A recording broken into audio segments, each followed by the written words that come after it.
30 de agosto de 2025, algum lugar próximo à costa da Ucrânia. 3 mísseis decolam um após o outro, impulsionados por propulsores de combustível sólido. Seu destino? Uma base militar russa a centenas de quilômetros de distância, na Crimeia ocupada. Mas esses não são mísseis americanos ou britânicos como os que a Ucrânia costuma utilizar. São mísseis fabricados em território ucraniano por uma empresa ucraniana. E nesse dia, ele faria sua estreia, seu primeiro uso operacional. E quer saber qual foi o resultado? Bem, olhe bem esta imagem de satélite. Você está vendo uma foto da base da FSB, o sucessor da KGB, perto de Armyansk, na Crimeia. Ali estão 6 hovercrafts estacionados, além de alojamentos militares. A infraestrutura está intacta, mas momentos depois, tudo iria para os ares. Todos os 6 hovercrafts foram destruídos. Os alojamentos? Em ruínas. Agora, considere isso. Cada um desses hovercrafts vale milhões de dólares. E cada míssil disparado pela Ucrânia custa uma fração disso. A matemática é simples, mas o resultado é devastador. Mas afinal, que míssil é esse?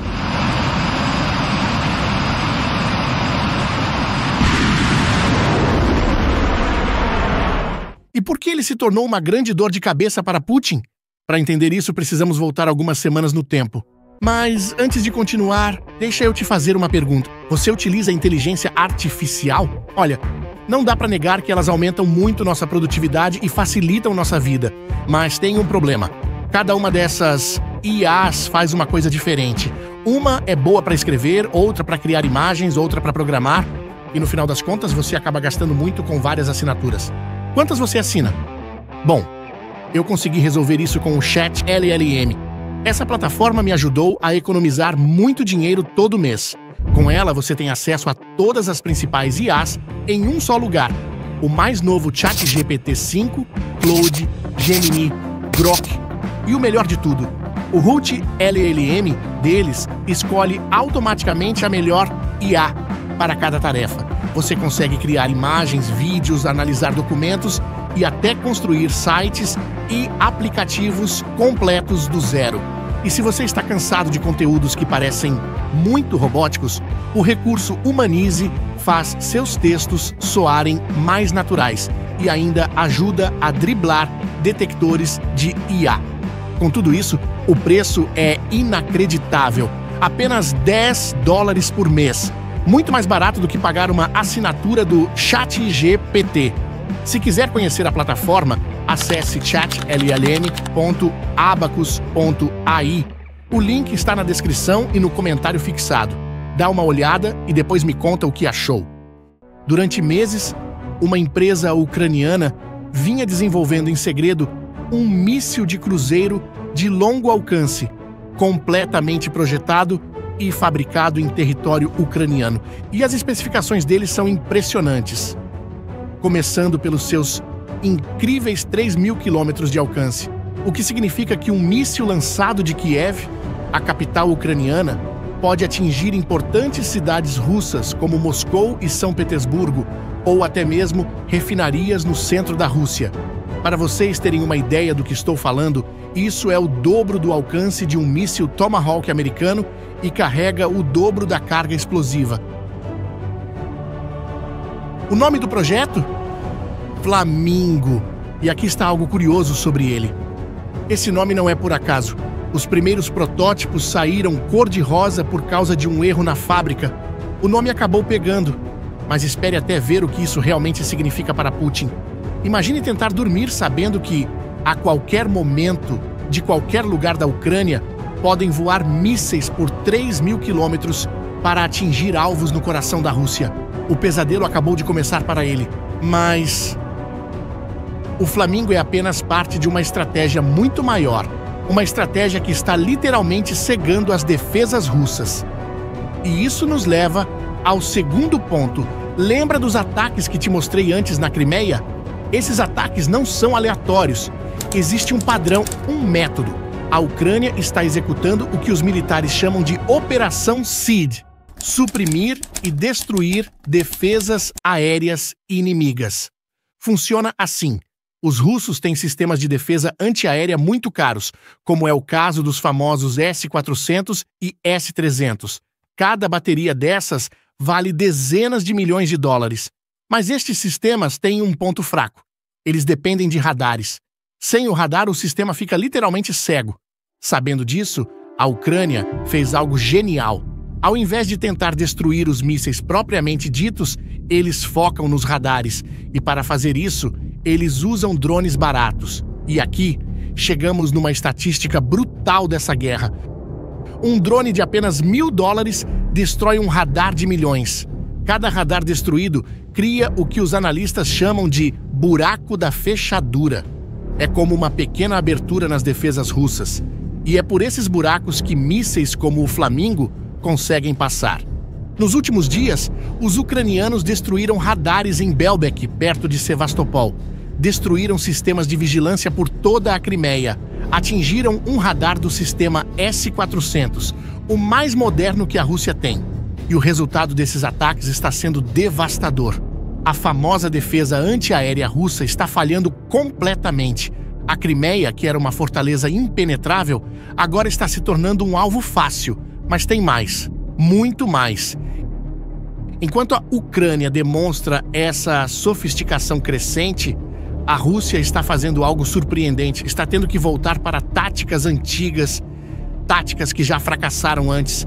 Nos últimos meses, os russos vinham atacando só com infantaria, soldados a pé, no máximo com motos. Eles fazem isso para evitar perder equipamentos caros com os drones ucranianos. Mas agora mudaram de estratégia. Na ofensiva que começou no final de agosto, os russos voltaram a usar grandes colunas de tanques e blindados, como nos primeiros dias da guerra. E o resultado foi exatamente o mesmo dos primeiros dias. Desastre total. Em Siversk, uma grande coluna blindada russa foi completamente destruída antes mesmo de chegar nas linhas ucranianas. This clip shows Ukrainians' Force of Freedom Battalion of the 4th Brigade repelling a Russian attack near Siversk. This attack column featured at least 4 armoured vehicles, including a tank and a turtle vehicle. We then see a fast loitering munition, which I think might be a switchblade. This hits the tank leader of the column and disables it. Next we see some troops evacuating from the disabled vehicles and entering the turtle tank.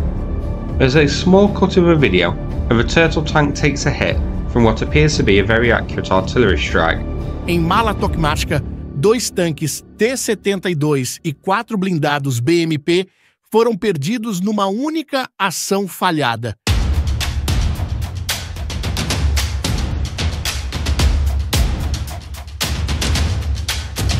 Em Pokrovsk, então, nem se fala, você pode ver muito mais equipamentos destruídos e espalhados pelo chão. Por trás de toda essa destruição, há uma unidade que simboliza perfeitamente o fracasso russo. A 155ª Brigada de Infantaria Naval. Uma unidade que poderia muito bem ser de elite. Só que, eu preciso dizer, a história dessa unidade é no mínimo deprimente. Eles foram destruídos em Chernihiv e então reconstituídos para depois serem destruídos novamente em Pavlivka. Mas persistiram, reconstruíram e foram quase aniquilados em Vuhledar. E agora foram enviados para Pokrovsk para serem destruídos pelos ucranianos mais uma vez. Você percebe o padrão? A Rússia pega uma unidade que consideram de elite, enchem ela de recrutas mal treinados e mandam para morrer na linha de frente. E repetem esse processo muitas vezes. Essa unidade virou um símbolo de tudo que está errado com o exército russo. Isso mostra algo mais profundo. A Rússia está perdendo suas melhores tropas, suas formações mais capazes e substituindo por soldados sem experiência. É uma degradação militar que vai durar uma geração inteira. Agora vamos falar sobre algo que está acontecendo longe dos campos de batalha, mas que pode ser ainda mais decisivo para o futuro desta guerra. Lembra das refinarias que mencionei no início? Elas fazem parte de uma campanha ucraniana sistemática, uma guerra econômica que está estrangulando a máquina de guerra russa. Até agora, os ucranianos tiraram de operação 17% da capacidade de refino da Rússia. 17% pode não parecer muito, mas pense assim, é como tirar um em cada 6 postos de gasolina do país. O resultado? Filas quilométricas para abastecer por toda a Rússia. Até nos territórios ocupados, como Luhansk, as pessoas fazem fila por horas para conseguir combustível. Os preços da gasolina bateram recordes históricos. Refinarias como Kirish, Ryazan, Volgograd, todas fora de operação. A refinaria de Kuibychev foi atingida numa parte muito importante, bem na seção que transforma petróleo bruto em combustível. Quando essa parte para, a refinaria inteira para de funcionar. A Ucrânia está usando a própria estratégia russa contra eles, atacar infraestrutura civil para quebrar a moral e a capacidade de guerra do inimigo. Só que, com uma diferença crucial, a Ucrânia foca em alvos militares e econômicos, não hospitais e escolas, e os números mostram que está funcionando. Cada refinaria destruída significa menos dinheiro para comprar mísseis, menos combustível para tanques, menos recursos para sustentar uma guerra que já dura mais de 3 anos. E aqui chegamos à parte mais interessante da história. Enquanto Putin enfrenta essa pressão militar e econômica crescente, ele está tentando construir uma nova ordem mundial. Semana passada, na China, teve uma grande reunião. Líderes importantes como Xi Jinping, Putin, Modi da Índia e Erdogan da Turquia se reuniram propondo uma nova governança global. Xi Jinping falou em substituir a ONU, criar um sistema multipolar e acabar com a hegemonia americana. Só que, pare para pensar bem. Olhe de perto os números reais da economia russa. O déficit do orçamento russo explodiu. 5 trilhões de rublos. Isso é 62 bilhões de dólares. Em apenas 7 meses do ano, eles já ultrapassaram em 130% a meta que era para o ano inteiro. As receitas de petróleo e gás caíram 18%. Ao mesmo tempo, os gastos militares consomem 40% de todo o orçamento federal. É a maior porcentagem desde a Guerra Fria. E o que falar do Fundo Soberano Russo? Bem, eles já gastaram metade desde 2022. Se continuar nesse ritmo, acaba em 2026. Então me diga, como um país que não consegue equilibrar o próprio orçamento vai liderar uma nova ordem mundial? É como se estivessem organizando uma festa de gala enquanto a casa está pegando fogo. Há quem diga que a Rússia ainda não conseguiu aceitar que já não é uma potência global e eles são, no máximo, uma potência regional. Como você pode ver, a Rússia está travando uma guerra que já não pode vencer economicamente. Cada mês que passa, o buraco no orçamento fica maior. Cada refinaria destruída reduz suas receitas. Cada sistema de defesa antiaérea perdido deixa mais alvos vulneráveis. É um círculo vicioso. Menos dinheiro significa menos equipamentos novos. Menos equipamentos novos significa mais perdas. Mais perdas significam mais gastos para repor. E o ciclo continua. Enquanto isso, a Ucrânia começou a testar e produzir suas próprias armas, e cada ataque bem-sucedido melhora suas táticas. O Flamingo é o símbolo perfeito dessa mudança. Há 3 anos, a Ucrânia dependia completamente de armas ocidentais. Hoje, eles têm mísseis que superam muitas armas americanas em alcance e poder destrutivo. Agora me diz uma coisa, depois de tudo que vocês viram hoje, você acredita que a Rússia conseguirá sustentar essa guerra por muito tempo ainda? Deixe a sua opinião nos comentários, quero saber o que vocês pensam. Se este conteúdo foi útil para vocês, não esqueçam de se inscrever no canal e compartilhar com quem vocês acham que deveria saber dessas informações. Até a próxima!